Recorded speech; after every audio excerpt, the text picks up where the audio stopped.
श्लोक संख्या 18 से। अव्यक्ताव्यक्तया सर्वा भवन्त्यः रागमे रात्र्यागमे प्रलीयन्ते तत्रैवाव्यक्तसंज्ञके भूतग्रामसैवायम् भूत्वा भूत्वा प्रलीयते रात्र्यागमे वशा पार्थ प्रभवत्यः रागमे परस्तस्मात् भावोऽन्यो अव्यक्तो व्यक्ता सनातनः यास सर्वेषु भूतेषु नश्यत्सु न विनश्यति अव्यक्तोऽक्षरा इत्युक्तः तमाहु परमां गतिम् यं प्राप्य न निवर्तन्ते तद्धाम परमं मम अव्यक्तोऽक्षर इत्युक्तः तमाहु परमां गतिम् यं प्राप्य न निवर्तन्ते तद्धाम परमं मम।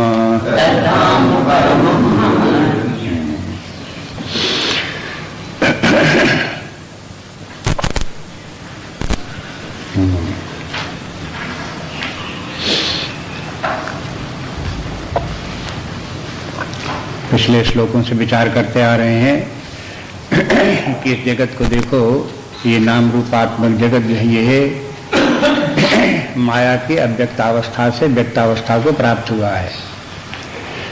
माया में समस्त रचना और उसकी दो अवस्थाएं, एक अव्यक्त अवस्था और एक व्यक्त अवस्था।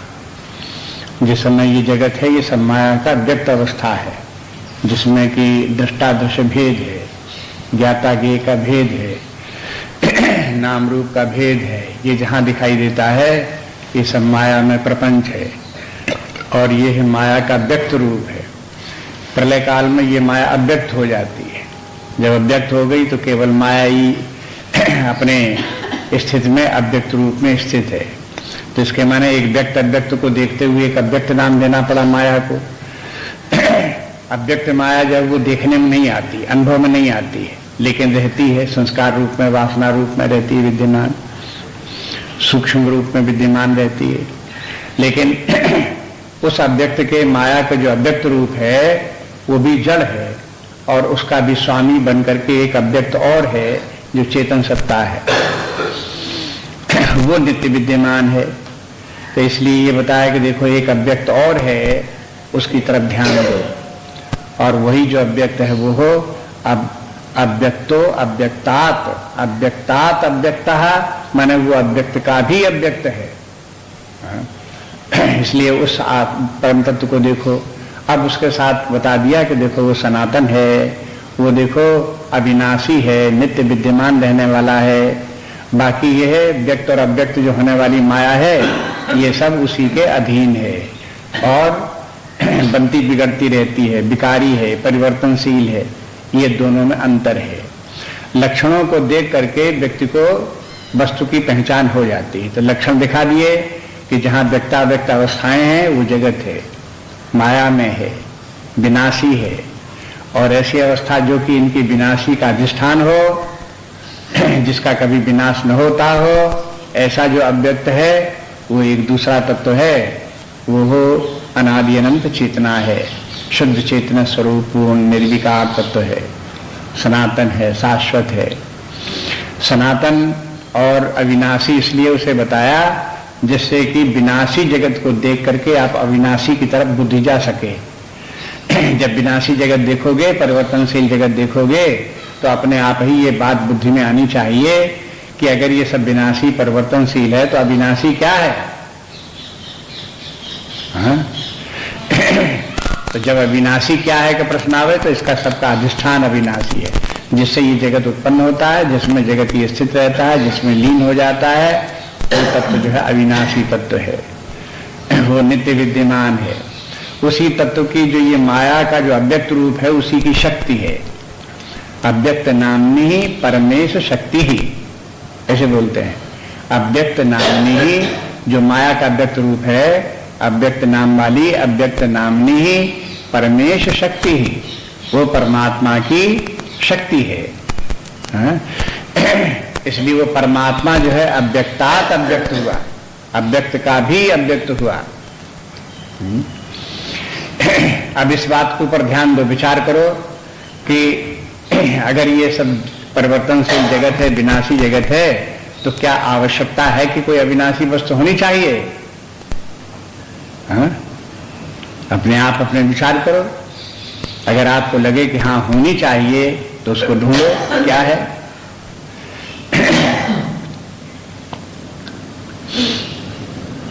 जैसे कल आपको बताया कि घट का आकार मिट्टी से उत्पन्न होता है, घट का रूप मिट्टी से उत्पन्न हुआ, मिट्टी में स्थित है, मिट्टी में लीन हो जाता है। ये रूप बदलता है, पहले नहीं था, फिर रूप पैदा हो गया और फिर रूप नष्ट हो गया, तो ये रूप विकारी है, परिवर्तनशील है। तो इस रूप के लिए कोई अधिष्ठान, रूप के अतिरिक्त कुछ चाहिए या नहीं चाहिए? मिट्टी जैसी कोई वस्तु होनी चाहिए जिससे कि ये घट बने, कि मिट्टी की आवश्यकता नहीं है? हाँ? अपने आप बुद्धि से विचार करके देखो तो पता लगता है मिट्टी की आवश्यकता है।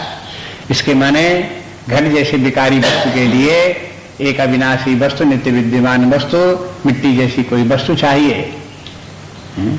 चाहे मिट्टी का घड़ा बनाओ, चाहे लोहे का घड़ा बनाओ, चाहे तांबे का बनाओ, चाहे पीतल का बनाओ, कोई अधिष्ठान होना चाहिए। तभी घट का आकार रूप बनेगा, उस पर स्थित रहेगा। ऐसी जल तरंगों इत्यादि का अधिष्ठान देखा। जैसे जल की तरंगें उत्पन्न होने के लिए जल चाहिए, तरंग उत्पन्न होने के पहले जल चाहिए, तरंगे के नष्ट होने के बाद जल चाहिए। अगर जल नहीं होगा तो तरंगें अधर में नहीं बन जाएंगी, अपने बिना जल की तरंगें उत्पन्न नहीं हो सकती। ऐसे ही स्थूल वस्तु में भी, सूक्ष्म वस्तु में भी है। सूक्ष्म जैसे वायु सूक्ष्म है, जल की अपेक्षा वायु सूक्ष्म है, वायु में भी तरंगें उत्पन्न हो जाती हैं। लेकिन वायु अधिष्ठान होगा तभी उसमें तरंगें उत्पन्न होंगी। ध्वनि भी तरंगायत होती है। ध्वनि की तरंगें का किसमें उत्पन्न हुई? आकाश में उत्पन्न हुई, वायु में उत्पन्न हुई। अगर यह अधिष्ठान कुछ न हो तो ध्वनि उसकी तरंगें उत्पन्न नहीं हो सकती। इसलिए सारे जगत को इसी प्रकार से, जितना भी नाम रूपात्मक जगत है, पंच महाभूत भी है, ब्रह्मांड भी है, आकाश से लेकर के पृथ्वी तक, सूक्ष्म स्थूल जो कुछ भी है, उस सबका एक अधिष्ठान, कोई नित्य वस्तु होनी चाहिए। अब ये बात पहले बता चुके हैं, ये बताए इसलिए यहां बता रहे हैं कि अब इसी बात का ध्यान करो। जिस समय आप बैठे हुए अपने एकांत स्थान में एकाक्षरम ब्रह्म व्याहरण मां मनुस्मरण, एकाक्षर ब्रह्म का मन में उच्चारण कर रहे हो और बुद्धि के द्वारा आप उस तत्व का, जो ओंकार का वाचक है, परमात्मा तत्व है, उसका आप चिंतन कर रहे हो। उस समय ये ध्यान दो कि देखो ये वृत्तियां उत्पन्न हो रही हैं, लय हो रही हैं। ओंकार की वृत्ति भी उत्पन्न होती है, लीन होती है। यदि ओंकार की वृत्ति परिवर्तनशील है, आगमा पाइना है, तो इसके मूल में पहले क्या था? ओंकार की वृत्ति के पहले ओंकार की वृत्ति लीन हो गई तो उसके बाद क्या बचा? ऐसे अपने हृदय में ढूंढो, अपने मन को हृदय संस्थतम, अपने मन को हृदय में स्थापित करके ये सब इसको इस प्रकार से पता लगाओ, वहीं पर देखो। तो जब आपको ये मन का भी मन की वृत्तियों का भी, बुद्धि की वृत्तियों का भी अधिष्ठान आपको मिल जाएगा, तो आप देखोगे फिर ये एक ऐसा तत्व है जो सदा एक समान विद्यमान रहता है, जो अविनाशी है, सनातन है, शाश्वत है। ये वहां अपने आप दिखेगा भी, अनुभव में भी आएगा। उसी अनुभव को लेकर के ऋषियों ने, मुनियों ने उस परम तत्व परमात्मा का प्रतिपादन किया, कहा कि परमात्मा इस प्रकार का है, वो शाश्वत है, सनातन है। अब ये कहते हैं कि जिस अगर आप पहुंच गए इस प्रकार से खोजते हुए, जो नित्य तत्व है, चेतन सत्ता है, निर्विकार है, शांत स्वरूप है, अनादि अनंत है, उस सत्ता तक अगर आप पहुंच गए तो कहते हैं यह है परम गति है। अब इसे परम गति की यहां परिभाषा दी 21वें श्लोकों में देखो, अव्यक्तो अक्षरः इति उक्तः तमाहु परमाम गतिम। तमाहु परमाम गतिम माने उसी को परम गति कहते हैं। जब आप पहुंच गए इस प्रकार से अक्षर तत्व पर, जो अविनाशी है, अक्षर है, ब्रह्म है, आत्मा है, परमात्मा है, वहां तक अगर आप पहुंच गए तो क्या हो गया? परम गति प्राप्त हो गई। अब इस पिछले श्लोकों में आप देखोगे कि कई जगह 15वें श्लोक में, 13वें श्लोक में इनमें बार बार आया है संसिद्धिम परमाम गतः। तो ये परम गति बार बार आता रहा है। तो ये परम गति क्या है? कहां पहुंच जाते हैं परम गति? परम गति माने ये परमात्मा भाव में पहुंच गए, परमात्मा में स्थित हो गए, तद्रूप तदाकार हो गए तो परम गति हो गई।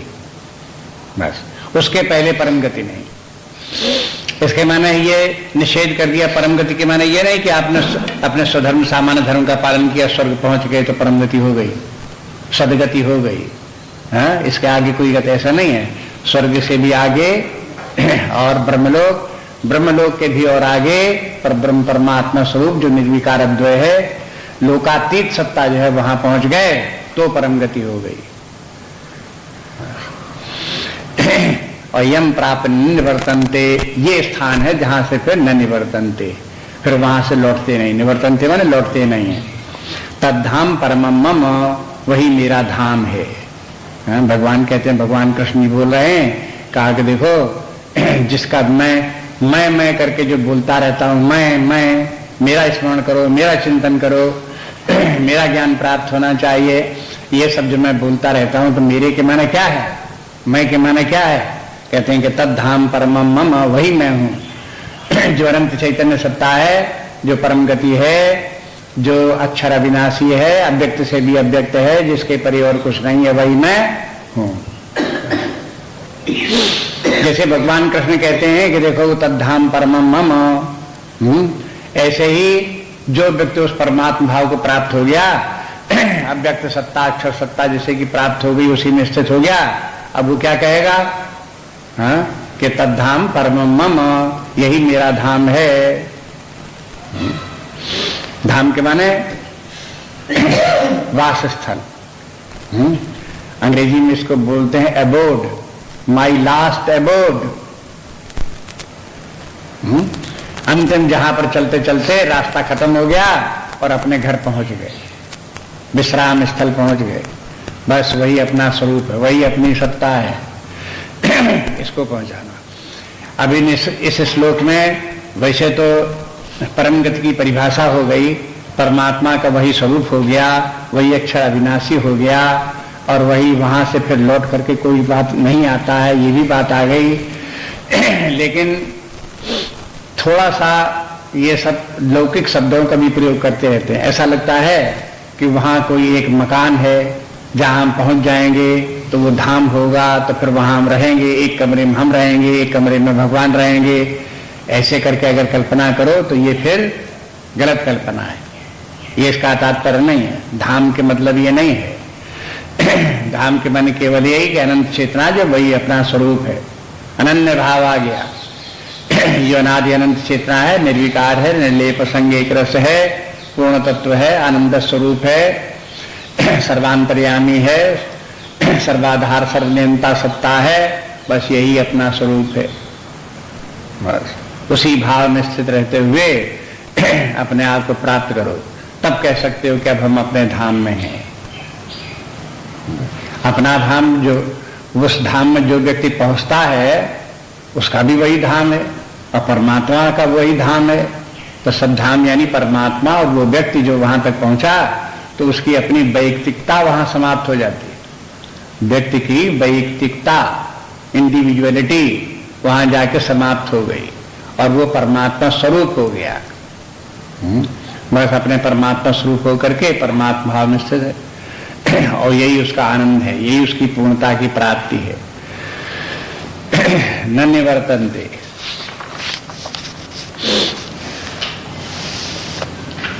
कभी कभी इस प्रकार से लोग बात करते हैं कहते हैं कि देखो वहां से परमात्मा तक अगर पहुंच गए तो वहां से लौट करके व्यक्ति नहीं आते, माने पुनः शरीर धारण नहीं करते, पुनः जगत में आकर के नहीं आते। तो वहां क्यों नहीं आते? क्योंकि वो परमात्मा का धाम है, वहां से लौट करके नहीं आते। परमात्मा लौट करके आने ही नहीं देता तो कैसे आवे? परमात्मा क्यों नहीं लौट करके आने देता? क्योंकि वो जानता है कि एक बार जो यहां आ गया तो उसे पता लग जाएगा, हमारा जितना भी ढोल पोल है वो सब पता लग जाएगा कि यहां कुछ है ही नहीं, ठन ठन पाल। यहां न कहीं कोई गांव है, न यहां कोई नगर है, न यहां कहीं कहीं मनुष्य हैं, न कहीं हाथी घोड़े हैं, न कहीं सवारियां हैं, न कहीं पेड़ पौधे हैं, न सज्जन दुर्जन है, न कहीं लाभ हानि है, न कहीं जय पराजय है, न कहीं कर्म अकर्म है, न कहीं ज्ञान अज्ञान है, न कहीं कुछ लेना देना है, न कहीं मैं तुम है। अरे है क्या वहां? कुछ नहीं है। जहां व्यक्ति को पता लगा यहां कुछ नहीं है तो वो कहेगा भाई हम तो जाते हैं वापस, तो वो बोलेगा ये तो ऐसा स्थान है कि वन वे ट्रैफिक है, दरवाजा भीतर की तरफ खुलता है, भीतर आ तो जाओ, लेकिन जब बाहर जाने लगोगे तो दरवाजा बंद, अब नहीं जा सकते। अगर तुम वापस लौट के गए तो वहां सबको बता दोगे कि वहां तो कुछ है ही नहीं, क्या जाके करोगे तुम? माने तात्पर्य यह कि जब व्यक्ति की बुद्धि माया से घिरी होती है, विपरीत बुद्धि होती है, तब उसको ऐसे तर्क कुतर्क आते हैं, ऐसे विचार उसके बुद्धि में उठते रहते हैं।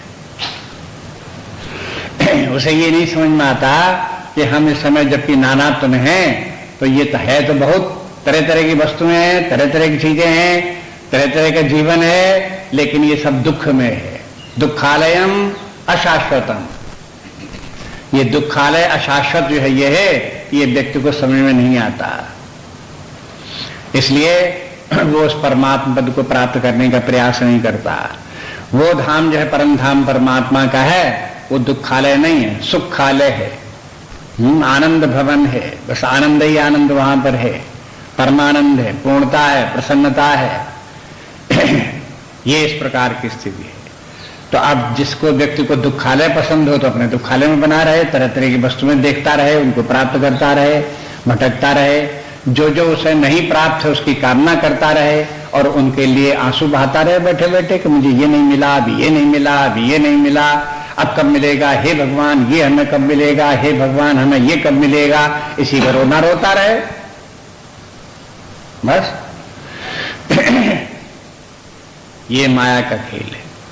इसलिए जो है ये है शास्त्र का बार बार अवलोकन करते करते धीरे धीरे करके ये है माया नष्ट होती है। माया धीरे धीरे करके दुर्बल हो, तब आत्म तत्व परमात्म तत्व समझ में आवे, फिर उसमें प्रीति हो, तब उसके प्राप्त हो। तो आप देखते हो अगले श्लोक में आप देखते हैं कि ये सब बातें इसलिए है, विचार करते हैं कि धीरे धीरे करके परमात्मा समझ में आवे, उसकी महिमा समझ में आवे, और जब महिमा समझ में आवे तब उसमें प्रेम होना चाहिए। जब तक परमात्मा में प्रेम न हो तब तक कौन परमात्मा को प्राप्त करने का प्रयास करेगा? संसार में जैसे व्यक्तियों को विषयों में प्रेम होता तो उन्हीं को प्राप्त करने के लिए दौड़ते हैं, भागते हैं। जब परमात्मा में प्रेम होगा तो परमात्मा के लिए प्रयास करेंगे। तो प्रेम एक आवश्यकता हो जाती है। प्रेम को मतलब डाइवर्शन ऑफ माइंड, हमारा माइंड जगत के बजाय उसकी तरफ परमात्मा की तरफ डाइवर्ट हो और ये लगे कि हाँ यही हमें परमात्मा तब तो ही हमें जीवन में प्राप्त करना है। इसलिए अगला श्लोक अब देखिए, पुरुषः सा परः पार्थ भक्त्या लभ्यस्त्वनन्यया यस्यान्तस्थानि भूतानि येन सर्वमिदं ततम्। पुरुषः सा परः पार्थ भक्त्या लभ्यस्त्वनन्यया यस्यान्तस्थानि भूतानि येन सर्वमिदं ततम्। श्लोकार्थ देखिए, पुरुषः सा परः पार्थ, सा पुरुषः परः, वो परम पुरुष है, अब वो परम, पिछले श्लोक में जिसको बोलते आए कि वो परम गति है, वो तद्धाम परमम मम है, जो सनातन है, अविनाशी है, वही जो है वो हो सपरः पुरुषः, वही परम पुरुष है। अपने कठोपनिषद इत्यादि में उसको परम पुरुष कहा गया।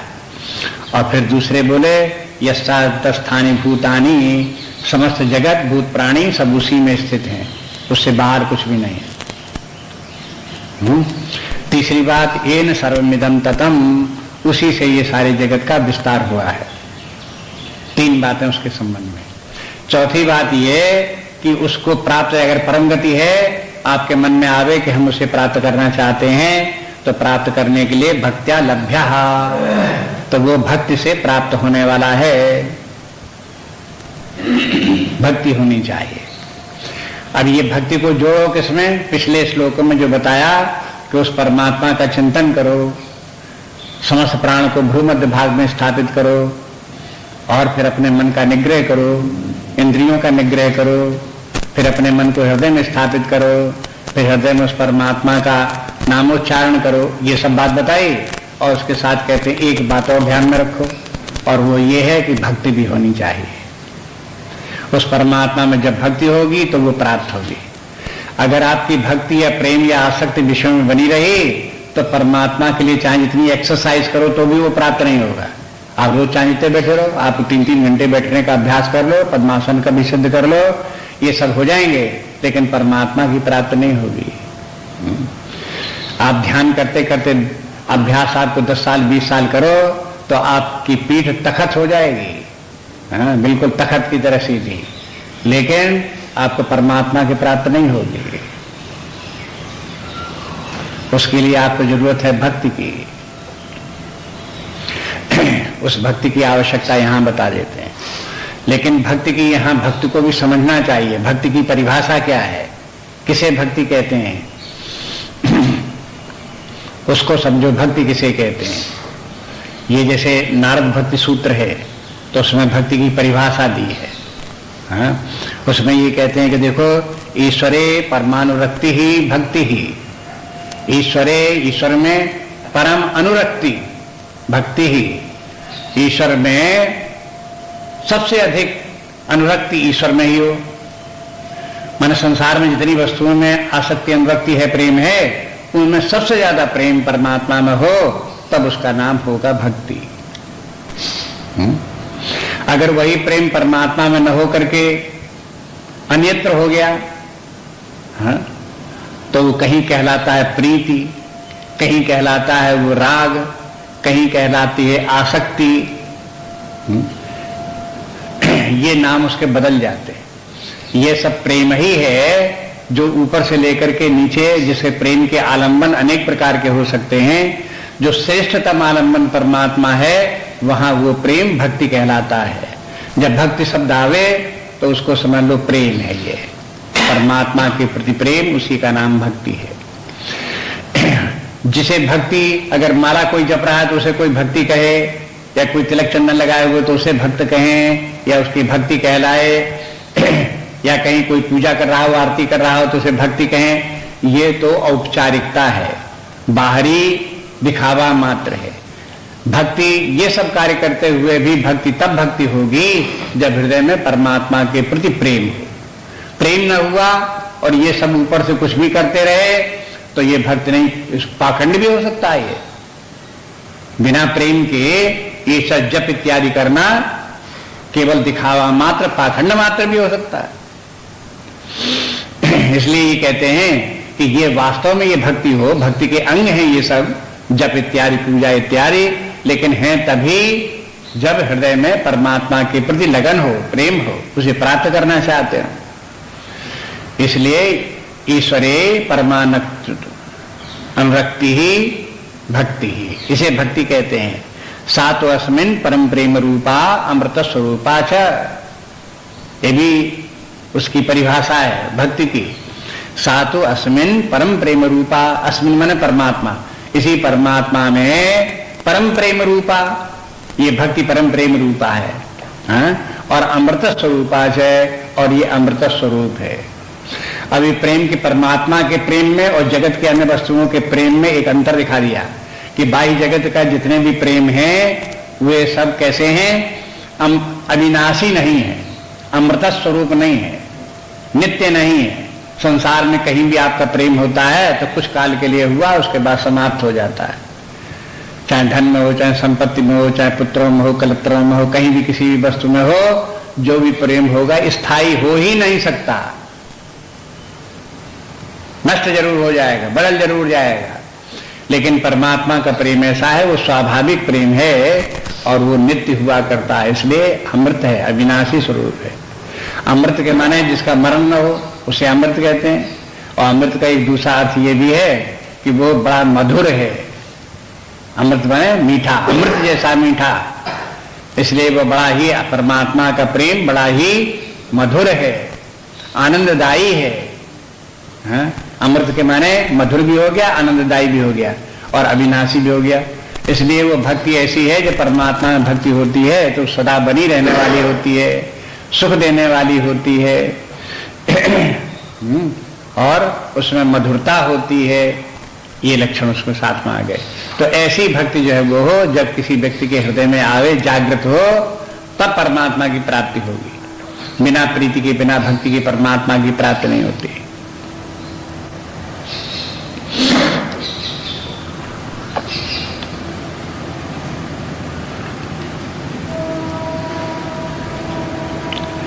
अब ये तो हो गई भक्ति के द्वारा परमात्मा की प्राप्ति।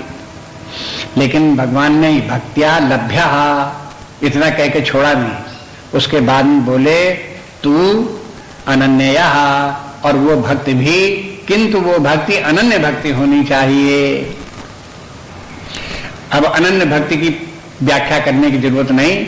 7वें अध्याय में ये अनन्य भक्ति का वर्णन भगवान कहे आए। भक्ति हुई 4 प्रकार की, आर्थ, अर्थार्थी, जिज्ञासु और चौथा ज्ञानी। ज्ञानी भक्ति कैसा है? वो अनन्य भक्त है भगवान का। बस अनन्य भक्ति के माने, अनन्य नाम उसको क्यों दिया? कि वो परमात्मा के अतिरिक्त कहीं कुछ जानता ही नहीं, बस उसका एक प्रेम परमात्मा में ही है, परमात्मा के अतिरिक्त किसी में प्रेम नहीं। एक अर्थ तो ये है। जैसे आर्त व्यक्ति है तो जो से अपनी समस्या आ गई, उससे समस्या से छूटना चाहता है और परमात्मा से मांग करता है, तो भक्ति तो हुई, परमात्मा से मांग करता है। लेकिन चूंकि वो अपनी समस्या से छूटना चाहता है, अपने धन संपत्ति चाहता है, इसलिए परमात्मा में ये अनन्य प्रेम नहीं हुआ। जब परमात्मा को ही प्राप्त करना चाहे तब वो अनन्य प्रेम होगा। एक अर्थ तो ये है। और दूसरा अनन्य के माने ये है कि परमात्मा और परमात्मा का भक्त, ये 2 अलग अलग सत्ताएं नहीं हैं, दोनों एक ही हैं। इस प्रकार से, इस भाव से परमात्मा में प्रेम हो तो वो अनन्य प्रेम हुआ। माने वो परमात्मा मुझसे भिन्न अन्य कुछ नहीं है, या मैं उस परमात्मा से भिन्न कुछ नहीं हूं। जो कुछ परमात्मा तत्व है वही तत्व मैं हूं।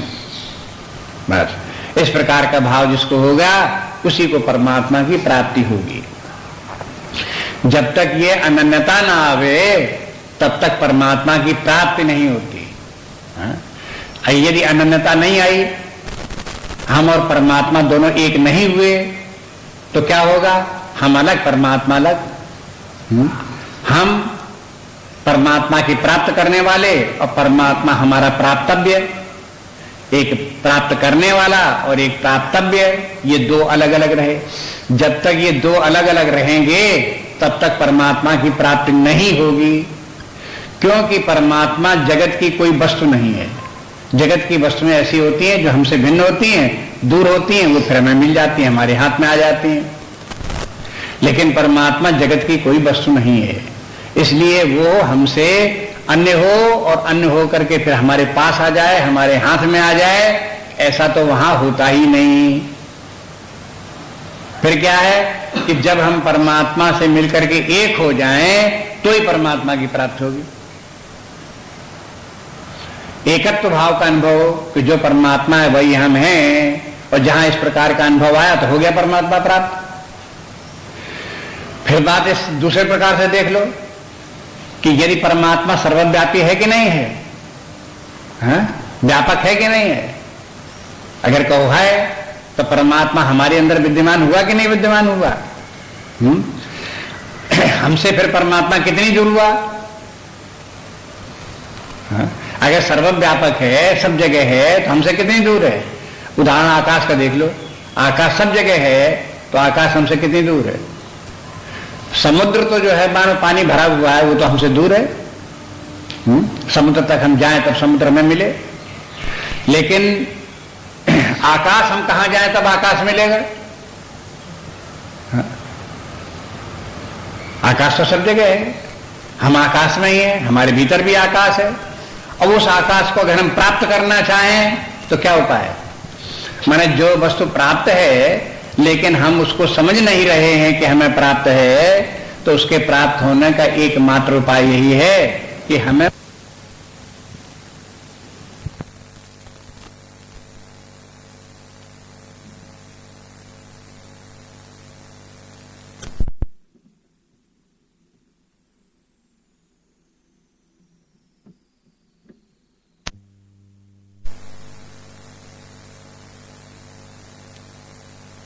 ऐसे ही आकाश का भी अधिष्ठान परमात्मा, आकाश से भी अधिक व्यापक सर्वत्र विद्यमान है, वो भी हमारे अंदर बाहर विद्यमान है। जिस चेतना का अनुभव करते हैं ये परमात्मा की ही चेतना है, जिस सत्ता का हम अनुभव करते हैं ये परमात्मा की ही सत्ता है। ऐसे हमने रियलाइज किया तो परमात्मा के साथ एकाकारता का अनुभव हुआ, और ये एकाकारता का अनुभव, इसी का नाम परमात्मा का प्राप्त करना है। इसलिए कहते हैं ये अनन्य भक्ति जब परमात्मा में हो तो अनन्यता से परमात्मा की प्राप्ति होती है। अब देखिए इसके साथ में ये तो भक्ति की बात हुई, लेकिन ज्ञान की 3 बातें भगवान बता रहे हैं इसमें, इसी श्लोक में 3 बातें। पहली बात तो ये है कि हे पार्थ वो हो परापुरुष है। नंबर 2 यस्या स्थानी भूतानी अंता स्थानी भूतानी, नंबर 2 बात। नंबर 3 बात येन सर्वमिदं ततम्, ये 3 बातें ज्ञान की हैं। जब परमात्मा अनन्य भाव प्राप्त हो, अनन्य प्रेम भक्ति प्राप्त हो, तो उस परमात्मा में आप इन 3 बातों को रियलाइज करो। जब परमात्मा में अगर आप पहुंच गए, अनन्यता उसमें प्राप्त हो गई, तो आप देखो आप में ये तीनों बातें विद्यमान हैं। पुरुषासा परा पार्थ, इसके माने क्या है? इसमें ये कठोपनिषद के जो श्लोक हैं उन्हीं की तरफ संकेत है। कठोपनिषद में यमराज ने नचिकेता को समझा दिया कि देखो विषयों के परे इंद्रियां हैं, इंद्रियों के परे मन है, मन के परे बुद्धि है, बुद्धि के परे अव्यक्त है, अव्यक्त के परे फिर वो पुरुष है। तो ये उसने कह दिया कि महता परम अव्यक्तम और अव्यक्तात् पुरुषा परः, अव्यक्तात् पुरुषा परा, अव्यक्त के भी परे वो पुरुष है। तो पुरुष शब्द वहां परा पुरुषा कठोपनिषद का प्रयोग है वहां का, वही भगवान यहां पे लाए। और फिर बोले कि पुरुषाद न परम किंचित सा काष्ठा सा परा गति ही, पुरुषात न परा किंचित, उस पुरुष के परे और क्या है कि कुछ नहीं, किंचित अंश मात्र भी कुछ नहीं। सा काष्ठा सा परा गति ही, सा काष्ठा के माने वो अंतिम काष्ठा है, माने अंतिम सीमा है, उसके आगे फिर कहीं कुछ नहीं है। इसलिए उसको पराकाष्ठा नहीं कहते। पराकाष्ठा ये तो पराकाष्ठा हो गई, पराकाष्ठा बने परा बने अंतिम काष्ठा, अंतिम सीमा हो गई। और सा काष्ठा सा परागति ही, और वो परम गति है। परम गति के माने उसके आगे और कोई गति नहीं, आगे और आप बढ़ना चाहो तो फिर नहीं बढ़ सकते हो। इसलिए जो कठोपनिषद का जो परापुरुष है, उसी परापुरुष को कहते हैं पुरुषासा परापार्थ है, उसी का नाम परम पुरुष है।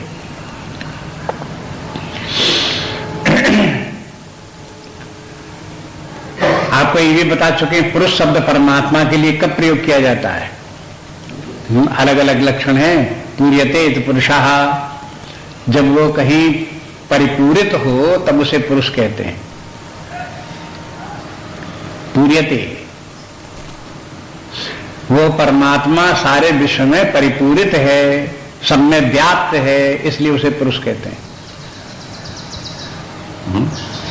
वो व्याप्त होने वाली ऐसी वस्तु है कि वो सब में व्याप्त है, उससे परे कुछ भी नहीं है। आप देखोगे कि आकाश ऐसा है कि सारे विश्व में व्याप्त है, पृथ्वी में व्याप्त है, सूर्य नक्षत्र तारों में भी आकाश व्याप्त है, वायु में भी व्याप्त है, आकाश सब जगह व्याप्त है। लेकिन आकाश परमात्मा में व्याप्त नहीं है।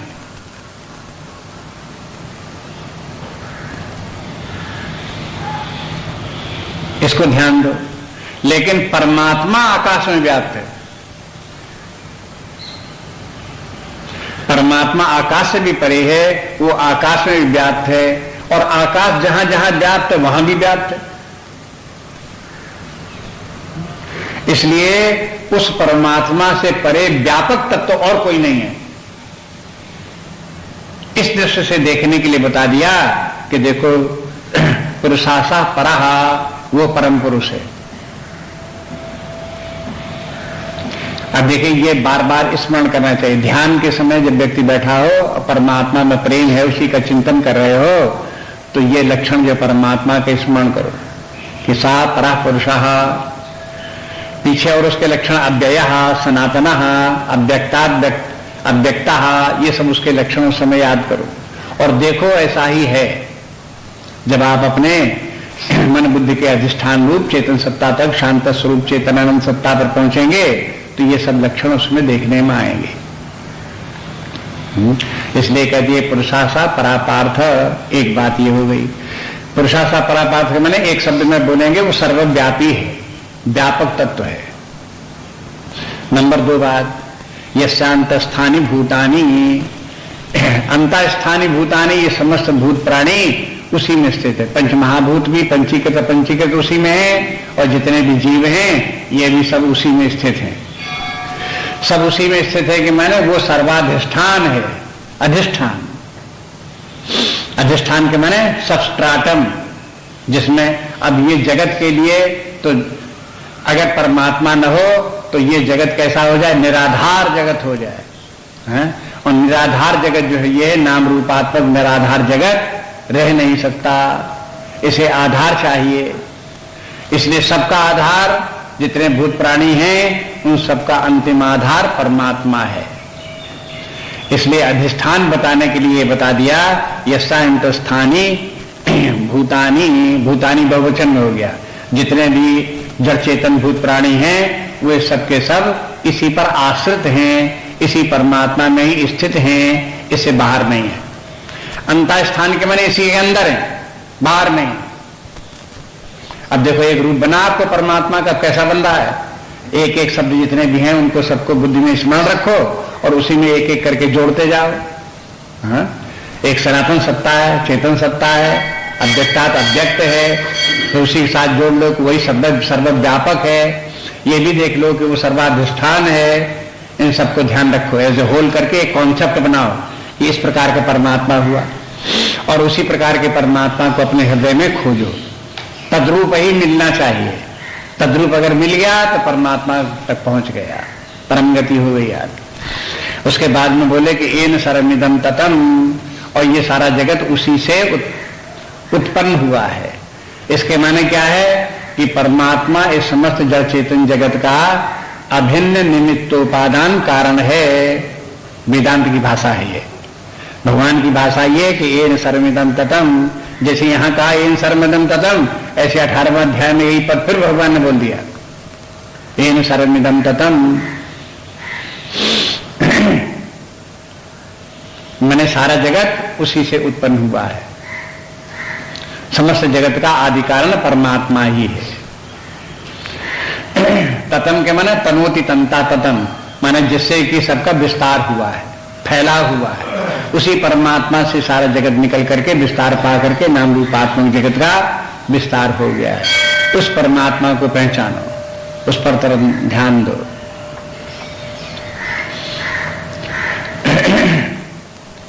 स्वकर्मणा तमभ्यर्च सिद्धिं विन्दति मानवः यथा प्रवृत्तिर्भूतानां एन सर्वमिदं ततम। ये 18वें अध्याय का श्लोक है, वहां बता रहे हैं यथा प्रवृत्तिर्भूतानाम तेन सर्वमिदं ततम, जिसके के कारण सब प्राणियों में प्रवृत्ति है, मन सब प्राणी चेतन लग रहे हैं, उनमें गति हो रही है, तो किसके कारण हो रही है? उसी परमात्मा के कारण हो रही है। यथा प्रवृत्तिर्भूतानि और एन सर्वमिदं ततम, और जो सारा जगत जड़ जगत जिससे कि उत्पन्न हुआ है, जिसका फैलाव है, वहां पर भी 18वें अध्याय में से कहते हैं तो स्वकर्मणा तम अभ्यर्चय सिद्धिम मानतति मानवा, वहां कहते हैं कि उस परमात्मा को लोग कैसे करते हैं कि अपने कर्म के द्वारा परमात्मा की सेवा करते हुए व्यक्ति वहां तक पहुंच जाते हैं, वो भक्ति का रूप है। वहां यहां जो कहा कि भक्त्या लभ्यस्तनन्यः, तो वो भक्ति किस प्रकार की है कि परमात्मा में परम प्रेम, और सब कुछ जो कुछ कर रहे हैं परमात्मा के लिए कर रहे हैं। अगर परमात्मा में परम प्रेम है और जो कुछ आप करते हो पुत्रों के लिए, धन के लिए, तो परमात्मा में परम प्रेम कहां से हो गया? इसलिए संगत बैठा लो। आगे पीछे शास्त्र में जब जितनी बात कही गई है वो क्यों ऐसी कही गई, तो संगत बैठा लें तो पता चलेगा कि परमात्मा में प्रेम है, तो परमात्मा की प्रेम की परीक्षा यही है कि हम जो कुछ करते हैं वो परमात्मा के लिए करते हैं, परमात्मा को प्राप्त करने के लिए करते हैं। तो अब ये इस प्रकार से हो गया कि एन सर्वमिदं ततम, वो परमात्मा से ही सारी जगत की उत्पत्ति हुई। वेदांत में कहते हैं कि जगत की उत्पत्ति परमात्मा से, तो जगत का कारण परमात्मा है। परमात्मा निमित्त कारण भी है, उपादान कारण भी है। निमित्त कारण के माने जगत को किसने बनाया, तो बोले कि इसका निमित्त कारण परमात्मा है। उपादान कारण मैंने किस वस्तु से जगत बना, तो कहते परमात्मा ही जगत के रूप में हो गया, इसलिए परमात्मा ही जगत के रूप में प्रकट हो गया, वही दिखाई दे रहा है जगत के रूप। इसलिए परमात्मा जगत का उपादान कारण भी है और निमित्त कारण भी है, मैटीरियल कॉज भी है और एफिशिएंट कॉज भी है। चेतन कारण के माने एफिशिएंट कॉज, मैटीरियल कॉज माने वो वस्तु जिससे वस्तु बनाई जाती है दूसरी, वो मैटीरियल कॉज है, उसको उपादान कारण कहते हैं। ये दोनों हो, जब उपादान भी हो निमित्त भी हो तब कोई वस्तु बनती है। तो जगत भी बना, इसके लिए उपादान चाहिए, तो इसके जगत के बनने पहले कुछ था ही नहीं, सिवाय परमात्मा को कुछ नहीं था।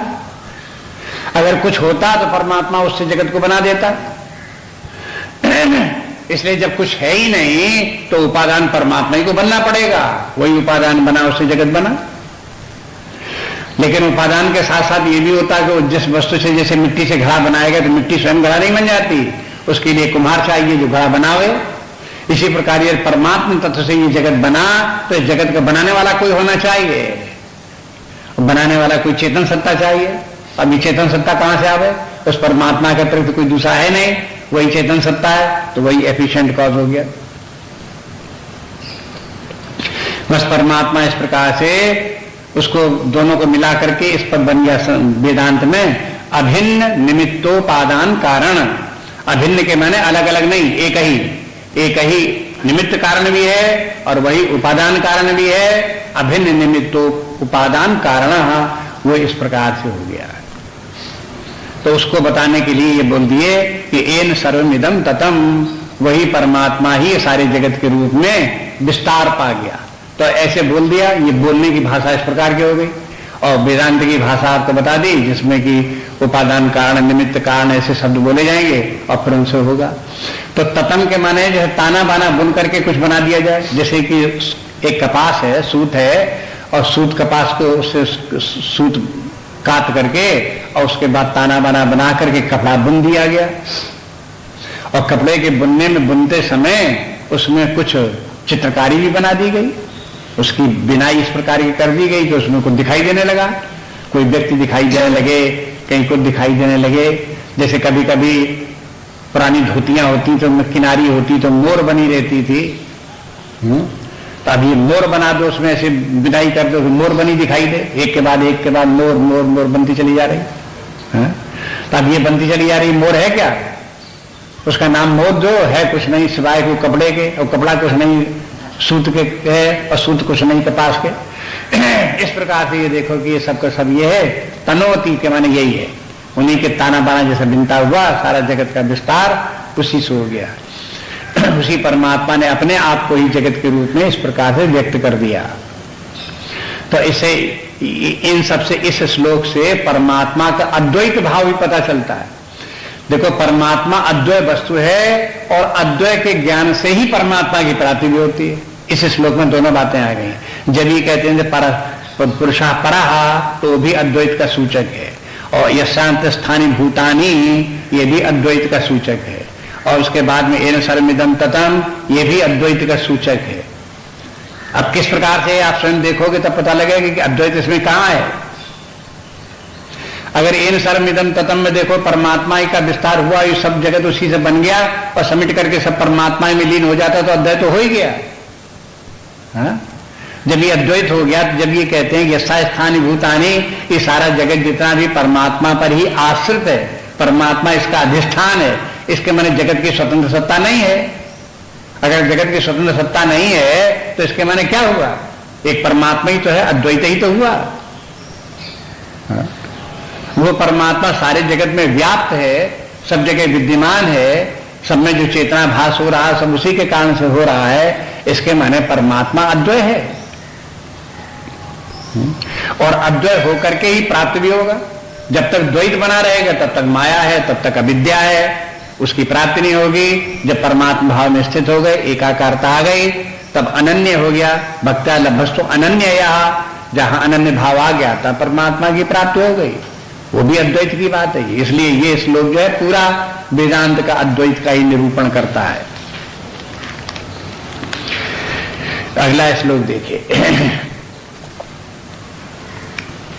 यत्र काले त्वनावृत्तिम् आवृत्तिं चैव योगिना प्रयाता यान्ति तं कालम् वक्ष्यामि भरतर्षभ। यत्र काले त्वनावृत्तिम् आवृत्तिं चैव योगिना प्रयाता यान्ति तं कालम् वक्ष्यामि भरतर्षभ। अब भगवान कहते हैं यहां से अब दूसरा प्रसंग प्रारंभ करते हैं, इसलिए उसको जो कुछ आगे बात बताने जा रहे हैं उसकी प्रतिज्ञा कहलाती प्रतिज्ञा कि अब हम आगे ऐसा बताएंगे। तो इसलिए कहते हैं बक्ष्यामी, बक्ष्यामी, अब हम तुमको ये बात बताते हैं। दूसरी बात क्या बताते हैं, यत्र काले तु अनावृत्तिम, जिस काल में व्यक्ति जो है वो हो जाकर के फिर लौटता नहीं है। आवृत्तिम चैव योगिनः प्रयाता यान्ति, और जहां जो व्यक्ति लौट करके जहां से आवृत्तिम लौट करके आ जाता है, ऐसा योगिनः ये प्रयांति जाने वाला लौट करके फिर आ जाता है। तम कालम बक्ष्यामि, उस काल को हम तुम्हें बताते हैं। किस काल में व्यक्ति जाता है तो लौट करके नहीं आता, और किस काल में जाता है तो लौट करके आ जाता है। अच्छा, एक बात तो ये देखिए, इस श्लोक में एक शब्द और भी है, आप देखोगे योगिना, योगिना शब्द, योगिना शब्द दोनों जगह लगा लो। एक योगी किस काल में जाकर के लौटता नहीं है, और एक योगी किस काल में जाकर के लौट आता है।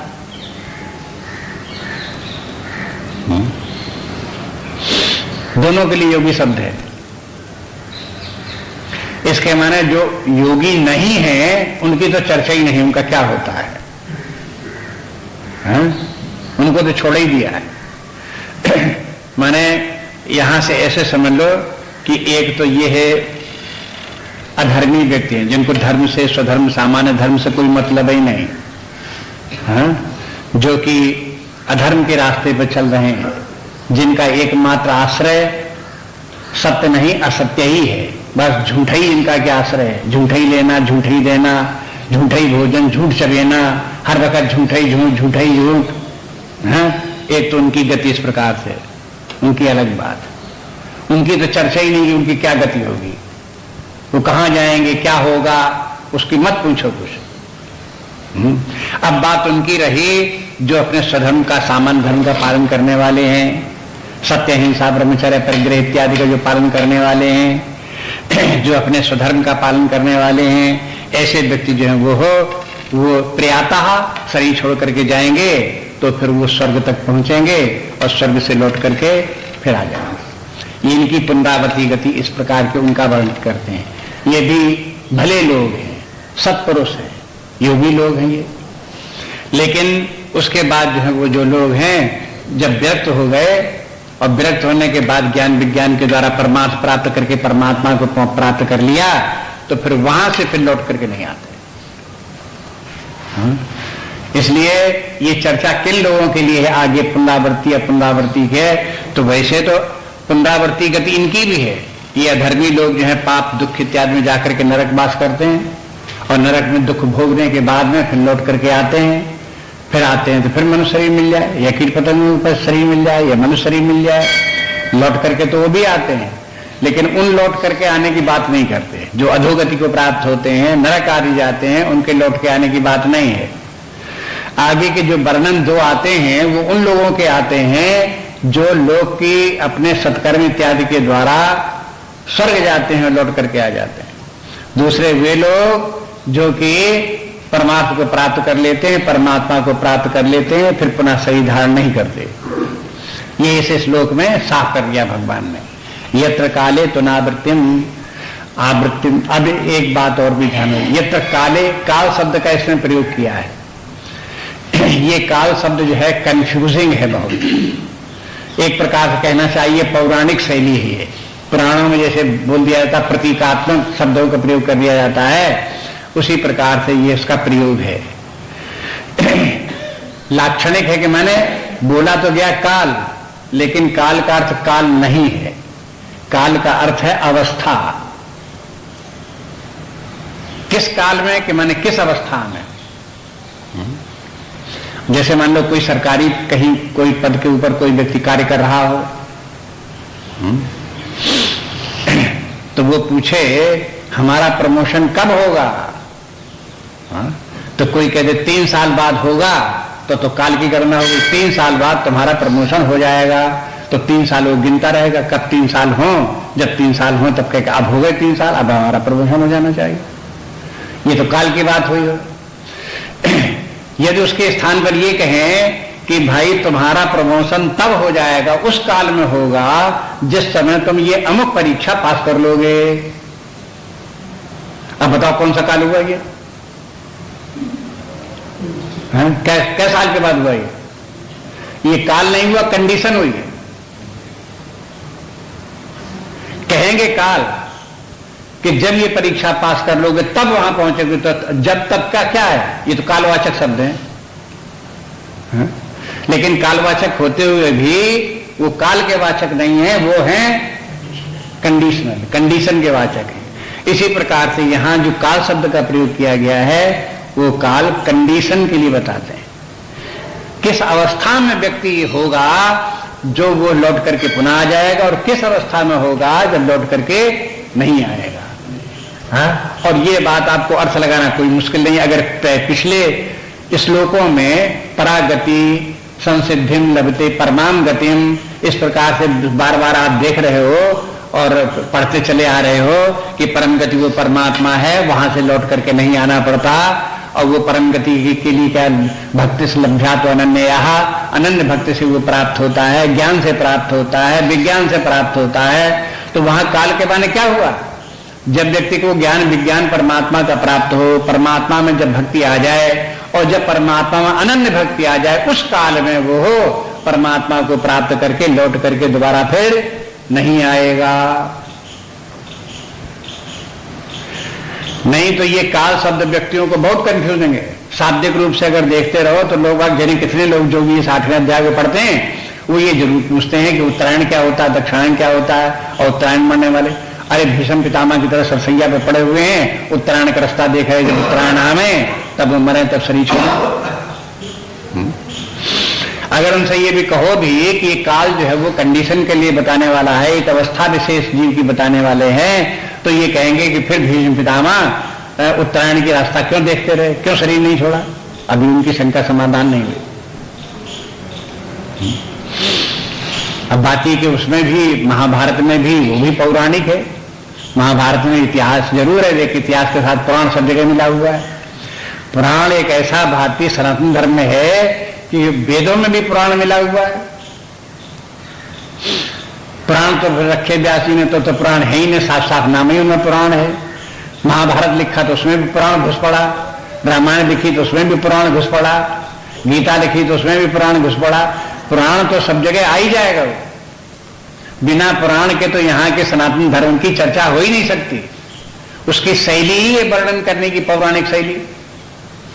चाहे जितना आप उसको वैज्ञानिक बनाओ तो भी कुछ न कुछ पौराणिक हो ही जाएगा,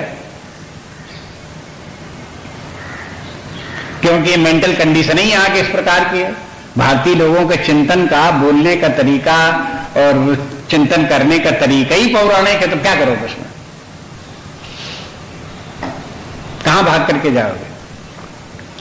इसलिए यहां पर भी जो है ये है उसको, उनका जो है वो भीष्म पितामह की बात को, वो भी पौराणिक बात है। ऐसा नहीं कि भीष्म पितामह उत्तरायण हुआ तब वास्तव में पड़े रहे। हाँ? अब बताओ कि इस प्रकार कहीं होता शरीर इस प्रकार सरसैया में, और फिर बाणों के ऊपर टंगा रहे इतने दिन तक, वो खाए पिए कुछ नहीं, और उस होने इतने दिनों में तो शरीर सूख जाता, चील का हुए सब खा जाते हैं। लेकिन वहां पर बताते हैं कि नहीं वो बना रहा, तब उन्होंने सही छोड़ा। तो उसका भी क्या प्रयोजन है, क्या अर्थ किस प्रकार से होगा, ये सब समझना पड़ेगा वहां पर। अगर उसे वैज्ञानिक बना करके समझना चाहते हो, यथार्थ रूप में समझना चाहते हो, तो फिर उसके तात्पर्य को समझना पड़ेगा। ऐसे यहाँ पे काल के माने हुआ यत्र काले तू अनावृत्तिम, जिस काल में माने जिस अवस्था में पहुंच करके व्यक्ति फिर लौट करके नहीं आता। आवृत्तिम चाहिए, जिस अवस्था में पहुंच करके वो फिर लौट आता है। ऐसे योगिना प्रयाता यान्ति, जाकर के यान्ति माने पहुंच जाते हैं, लौटे आते हैं। तम कालम बक्ष्यामि भरतर्षभ, हे भरतर्षभ उस काल का वर्णन करेंगे।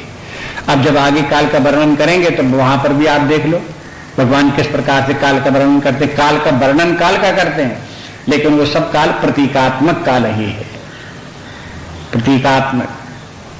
बस इतना ही रखें, कल बाकी देखेंगे आगे। ये अवस्थाएं 3-4 श्लोक हैं, उनमें जाकर के पूरा एक विचार होता है।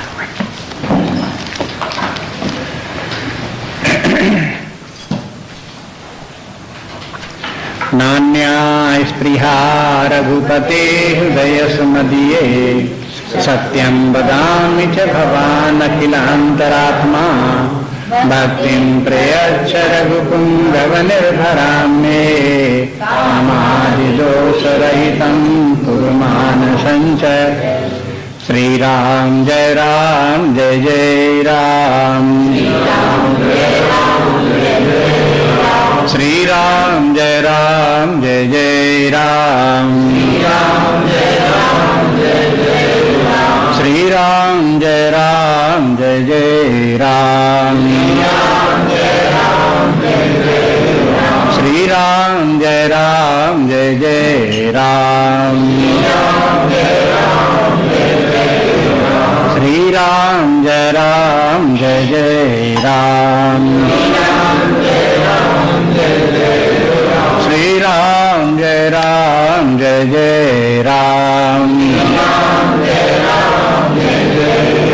श्री राम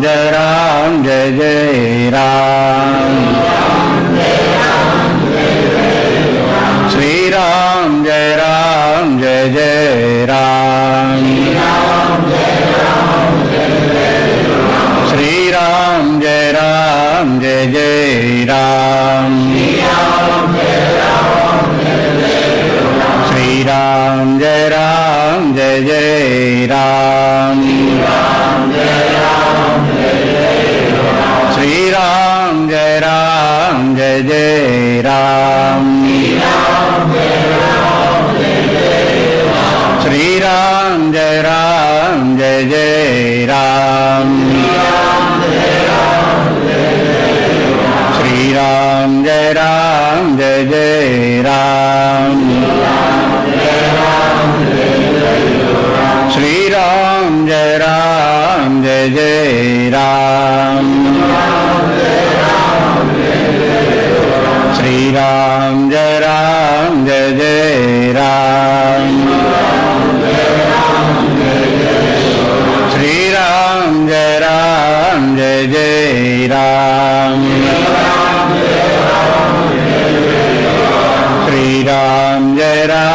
जय जय राम, श्री राम जय राम जय जय राम, श्री राम जय राम जय जय राम, श्री राम जय राम जय जय राम, श्री राम जय राम जय जय राम, श्री राम जय राम जय जय राम, जय जय राम जय जय राम, जय जय राम जय जय राम, जय जय राम जय जय राम, जय जय राम जय जय राम। ओम पूर्णमदा पूर्णमिदं पूर्णात् पूर्णमुदच्यते पूर्णस्य पूर्णमादाय पूर्णमेवावशिष्यते। ओम शांति शांति शांति। हरि ओम। श्री गुरुभ्यो नमः। हरि ओम।